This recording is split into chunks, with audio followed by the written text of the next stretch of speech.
हाँ, नहर फीडर के किसान अभी जो धरने पे बैठे हैं वो आए थे। इनका मुख्य जो इनकी मांग थी या इनकी समस्या थी वो नहर फीडर CP4 पे पूरा पानी नहीं मिलता, तो हरियाणा से पूरा पानी लिया जाए।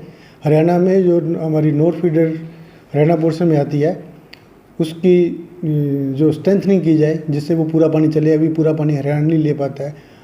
और पानी आने के बाद राजस्थान में जब पानी आता है तो इनके रेगुलेशन के भी कुछ इशू हैं।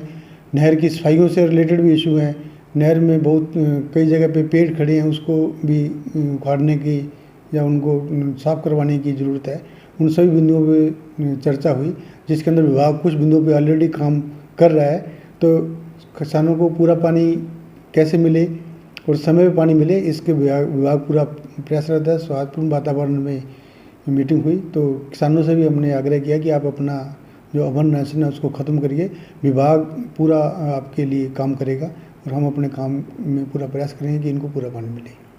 नौहर फीडर के किसान बैठे हैं कलेक्ट्रेट के आगे धरने पर और भूख हड़ताल भी उन्होंने की हुई है। पहले कलेक्टर से वार्ता हुई और उसके बाद मुख्य अभियंता सिंचाई हनुमानगढ़ से किसानों की बातचीत हुई और उन्होंने जो जो इशू थे मुख्य अभियंता के साथ शेयर किए, उनको बताया और मुख्य अभियंता के द्वारा उन सभी बिंदुओं पर गौर करते हुए आगे की कार्य योजना के बारे में किसानों को बताया गया है कि किस प्रकार उनकी मांगों पर बातचीत आगे की जाएगी। नौर फीडर का जो हरियाणा राज्य की सीमा के अंतर्गत एरिया आता है उसकी स्थिति नाजुक है, ख़राब है, पटड़ा ख़राब है और उसके सुधार की आवश्यकता के बारे में किसानों के द्वारा बताया गया है। वहीं मुख्य अभियंता सिंचाई हनुमानगढ़ का जो हरियाणा क्षेत्र के अंदर नहर की स्थिति है उसके बारे में क्या कहा है वह भी आपको सुनाते हैं, सुनिए।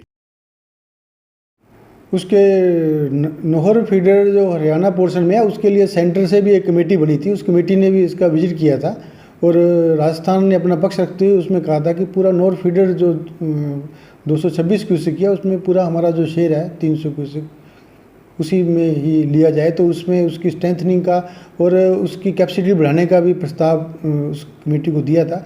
और राजस्थान ने अपनी भी एक रिपोर्ट तैयार करके हमारे LLP चीफ इंजीनियर के यहाँ से जयपुर भिजवाई है, जो कि वहाँ जयपुर से हरियाणा सरकार को सहमति के लिए और दिल्ली सरकार को भिजवाई जाएगी। सीधे ही उस नहर फीडर की जो लाइनिंग है उसको जीर्णोद्धार के कार्य के लिए जो है आगे काम किया जाएगा।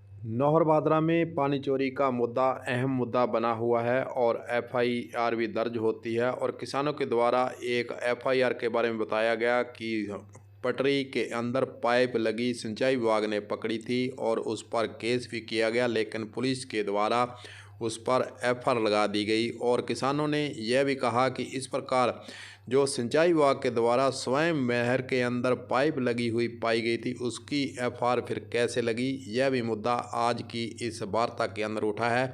आइए सुनाते हैं कि मुख्य अभियंता का इस FIR के बारे में और जो पानी चोरी हो रही है उसके बारे में क्या कहना है, सुनिए।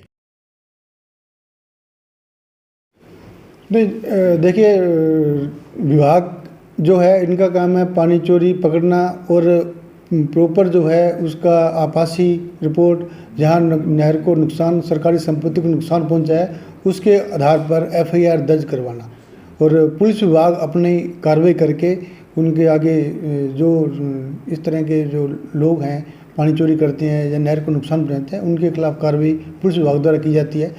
अभी किसानों ने कुछ बात ध्यान में लाई है कि जो विभाग ने FIR लगाई जो उसमें FIR लगा दी गई है, तो उससे उन केस का अलग से एक बार SP साहब को लिखा जाएगा कि ऐसे केस जो है उसमें जो है जो अच्छी कार्रवाई करने की आवश्यकता है, जिससे कि जो किसान जो है जिनके पानी चोरी हो रहा है, तेल पे पानी नहीं पहुंचता, उनको राहत मिले।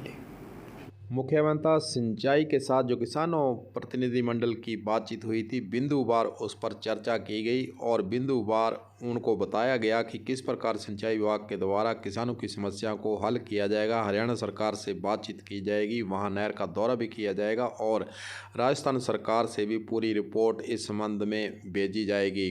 वहीं दूसरी ओर मुख्य अभियंता के द्वारा किसानों से कहा गया कि वे कलेक्ट्रेट के आगे जो भूख हड़ताल पर बैठे हैं वे स्थगित करें, ख़त्म करें उसे और आपकी मांगों पर सरकार के स्तर से और हरियाणा सरकार के स्तर से पूरा करवाने का प्रयास किया जाएगा। और वहीं दूसरी ओर अधीक्षण अभियंता सिंचाई भी धरना स्थल पर पहुंचे और कलेक्टर के प्रतिनिधि भी वहां पहुंचे और वार्ता उन्होंने की। 2 घंटे तक समझाइश का दौर चला और जो मांगे उन्होंने बताई गई थी उस पर कार्रवाई करवाने का आश्वासन भी दिया, परंतु किसानों के द्वारा भूख हड़ताल को समाप्त करने के लिए 1 दिन का समय मांगा गया है और 1 दिन बाद वे इस पर निर्णय लेंगे कि भूख हड़ताल समाप्त की जानी है या नहीं की जानी है। अब जो भी हो, प्रशासन के स्तर से हालांकि प्रयास जरूर किए गए कि उनकी समस्या को लेकर सरकार तक बात पहुंचाने का कहा भी गया, लेकिन किसानों के द्वारा अभी तक धरना और भूख हड़ताल को स्थगित करने का निर्णय नहीं लिया गया है। गुरदेव सिंह सैनी की रिपोर्ट।